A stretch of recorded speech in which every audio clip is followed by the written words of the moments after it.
Good morning children, welcome to my YouTube channel.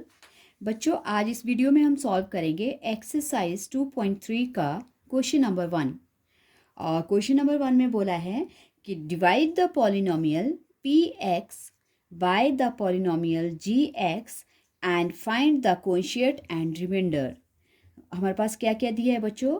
दो polynomials दिए हैं, एक है पी एक्स और दूसरा है जी एक्स। और बोला है कि पी एक्स को जी एक्स से डिवाइड करो और कोएफिशिएंट और रिमाइंडर फाइंड आउट करो। ओके, ये फर्स्ट पार्ट है।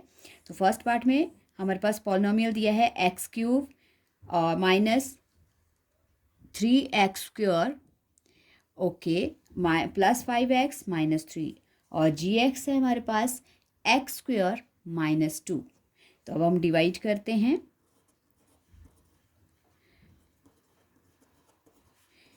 पी एक्स को किससे डिवाइड करना है बच्चों? जी एक्स से। ओके, सो जी एक्स हमारे पास क्या है? x² minus 2। ओके, तो बच्चों अब हम देखेंगे कि हमने x² माइनस 2 से x³ minus 3x² plus 5x minus 3 को डिवाइड करना है। फर्स्ट स्टेप में हम क्या करेंगे? जो फर्स्ट अल्फ़ाबेट है जिससे हम डिवाइड कर रहे हैं और जिस पॉलिनोमियल को डिवाइड कर रहे हैं, इन दोनों पॉलिनोमियल्स का फर्स्ट अल्फ़ाबेट को हम देखेंगे। तो जी एक्स से हम डिवाइड कर रहे हैं, इसका x² है, और पी एक्स को कर रहे हैं, इसका x³ है। तो इसका मतलब है कि x² को हमें क्या बनाना पड़ेगा? x³ बनाना पड़ेगा, मतलब x2 को x3 बनाना पड़ेगा। तो 2 को 3 बनाने के लिए हमें एक x और चाहिए। ओके, तो हमें पता लग गया कि हमें एक x चाहिए। तो जो एक x चाहिए उससे फिर हम क्या करेंगे? जिस नंबर से, जिस पॉलिनोमियल से आप डिवाइड कर रहे हैं उसको मल्टीप्लाई करेंगे और मल्टीप्लाई करके देखेंगे क्या क्या आ रहा है हमारे पास। x³ आ गया, क्योंकि मल्टीप्लाई करते हुए पावर प्लस होती है। यहाँ x1 है, 2 है, ये x3 हो गया, और माइनस का साइन है, प्लस माइनस माइनस, x से 2 को मल्टीप्लाई करेंगे, ये 2x। तो अब हमारे पास जो वैल्यू आ गई है, जो आपके पास डिजिट आ गए हैं, उनको लाइक टर्म के नीचे लिखना है। अब जैसे यहाँ x³ है तो x³ के नीचे लिखेंगे, और सिंगल x है तो सिंगल x के नीचे लिखेंगे। ओके, तो मैंने किससे डिवाइड किया? x से डिवाइड करेंगे हम। और क्या क्या टर्म्स हैं हमारे पास?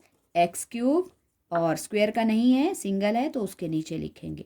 ओके, फिर ये जो नीचे वाली टर्म्स होती हैं इनके ऑपोजिट साइन करते हैं हम। ऊपर वाले साइंस को नहीं देखते बच्चों। मैंने मैक्सिमम बच्चों को देखा है, बच्चे देखते हैं कि मैम ऊपर तो ये वाला साइन लगा है तो पीछे नीचे वाली टर्म में हम ये लगाएंगे। नहीं, ऊपर वाली टर्म को आप नहीं देखोगे, आपने सिर्फ फोकस करना है जो डाउन टर्म आपके पास आई हुई है और उन्हीं के ऑपोजिट साइन लगाने हैं। तो यहाँ पे x³ प्लस का है, ये माइनस का हो जाएगा इसका ऑपोजिट साइन, और ये वाली टर्म हमारे पास माइनस की आई है तो इसका ऑपोजिट साइन हो जाएगा प्लस का।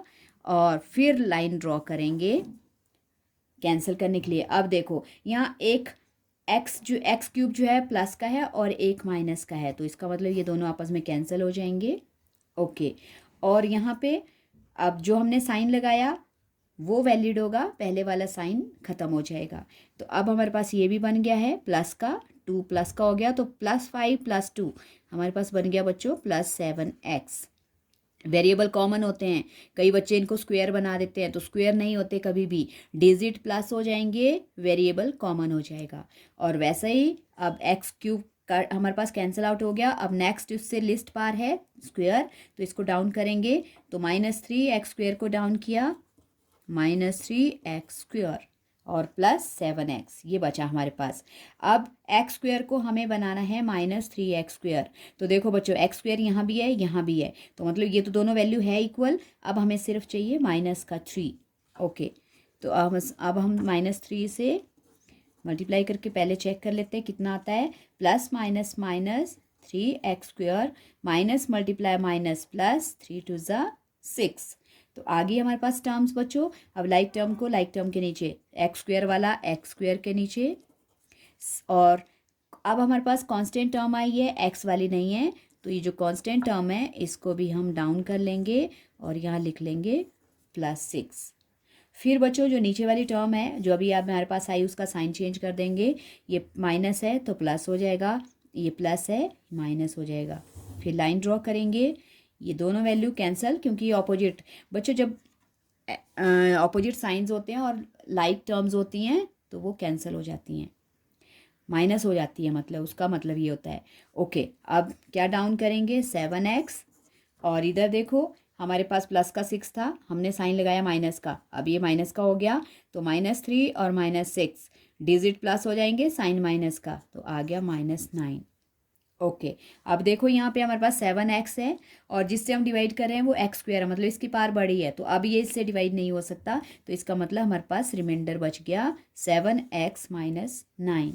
तो अब आप लिख सकते हो कोइंशिएट इक्वल्स टू, क्योंकि आपको क्वेश्चन में बोला है कोइंशिएट निकालना है, कोइंशिएट को क्यों शॉर्ट में लिख सकते हो, पूरा भी लिख सकते हो आप, और कोइंशिएट आ गया x - 3 और बच्चों रिमाइंडर आ गया हमारे पास 7x - 9, और यही हमारे आंसर्स थे। आई होप आपको ये डिवाइड समझ आ गया है, बस आपने कंसंट्रेट करना है फर्स्ट डिजिट पे और आपका आगे आंसर आता रहेगा। सो वीडियो को लाइक करना, शेयर करना और चैनल को सब्सक्राइब भी करना। थैंक यू सो मच, मिलते हैं नेक्स्ट वीडियो में।